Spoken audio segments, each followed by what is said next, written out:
Hello friend, मैं आनंद राज। आप सुख देखिए, लिखा हुआ है कि पेपर में दिया हुआ है कि अभ्यर्थियों को नहीं रास आ रही सीटेट का ऑफलाइन मोड। देखिए, इस बार दो बार आपका सीटेट दिसंबर 2021 में और दिसंबर 2022 में सीटेट ऑनलाइन एग्जाम ली थी, समझ गए। लेकिन जुलाई 2023 में जो सीटेट का एग्ज़ाम होगा वो 20 अगस्त को आपका ऑफलाइन मोड में होगा, पहले से बोल दिया। तो देखिए, बहुत अभ्यर्थी बोल रहे हैं कि ऑफलाइन मोड उनको रास नहीं आ रही, समझ गए। तो देखिए, ऑफलाइन मोड हम अपना बताएंगे, लेकिन पहले लिखा हुआ है उसको पढ़ के बताते हैं, फिर उसके बाद अपना हम बताएंगे, समझ गए।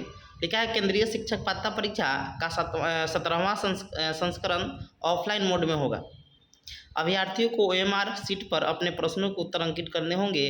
20 अगस्त को होने वाले परीक्षा के 2 प्रश्न पत्र होंगे, यानी एक पेपर 1 होगा जो 1 to 5 के लिए, पेपर 2 होगा 6 to 8 के लिए।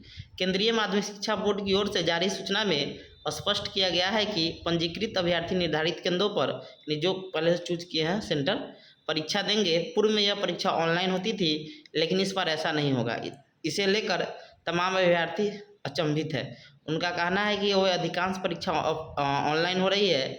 ऐसे में केंद्रीय शिक्षक पात्रता परीक्षा में कदम पीछे खींचना समझ से परे है।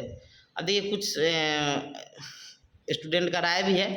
अब देखिए, एक और चीज़ है। देखिए, ऑनलाइन में 3-4 फ़ायदा होता था कि आपका, मान लीजिए आप ऑप्शन टिक कर दिए, आपको लग रहा है कि ये क्या है, गलत है, तो उसको फिर आप चेंज कर सकते हैं। लेकिन ऑनलाइन में ऐसा सुविधा नहीं होता है। ऑफलाइन में है कि चेंज कर सकते हैं। ऑफलाइन में एक बार रंग दिए तो फिर उसको काटिएगा तो फिर आपका वो गड़बड़ हो जाएगा, समझ गए।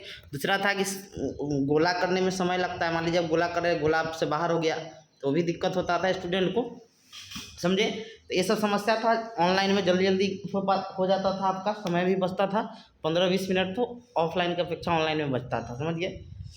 दूसरा चीज़ क्या है कि ऑफलाइन में पैसेज पढ़ने में आसानी होता है, लेकिन ऑनलाइन में पैसेज पढ़ने में कठिनाई होता था। हिंदी, संस्कृत का या इंग्लिश जो भी पैसेज था, ये सब दिक्कत होता था, लेकिन ऑफलाइन में नहीं होगा। ऑफलाइन में मेन वही OMR करने में दिक्कत होता है, OMR पर रंगने में मेन चीज़ यही दिक्कत है, समझ गए। तो ये सब चीज़ है।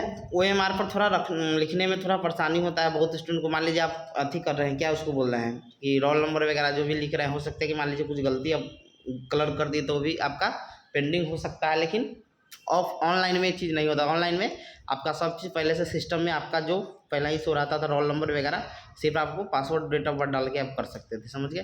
तो ऑफलाइन में थोड़ा ये सब समस्या है, समझ गए। अब पिछले ईयर मतलब दिसंबर 2022 में इतना ना सीटेट में गैदरिंग हुआ था, समझे। ऑनलाइन में इतना ना गैदरिंग हुआ, हो सकता है इसके लिए सीटेट ऑफलाइन किया होगा। अब जो भी हो, जो भी है, लेकिन जो एग्ज़ाम बोला है तो आपको करना ही होगा, समझ गया। लिखा भी है कि जो आपके अनुष्मान पांडे हैं कि सीटी ऑनलाइन होती तो बेहतर होता, क्योंकि इसमें पारदर्शिता रहती है। OMR सीट पर अनुक्रमांक आदि भरने के लिए जब गोले काले किए जाते हैं तो गलती की बहुत संभावना रहती है, जो पहले भी आपको बताया है। ऑनलाइन परीक्षा में लॉगिन करते हुए अनुक्रमांक से तमाम विवरण पहले से भरा रहता है, समझ गए। तो ये सब चीज़ है।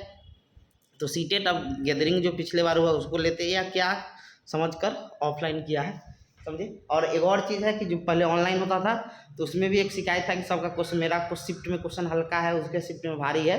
तो ऑफलाइन में ऐसा नहीं होगा, एक ही दिन सबका एग्जाम होगा, समझ गए। तो सबका क्वेश्चन हल्का भारी आने का चांस ही नहीं है, ठीक है। तो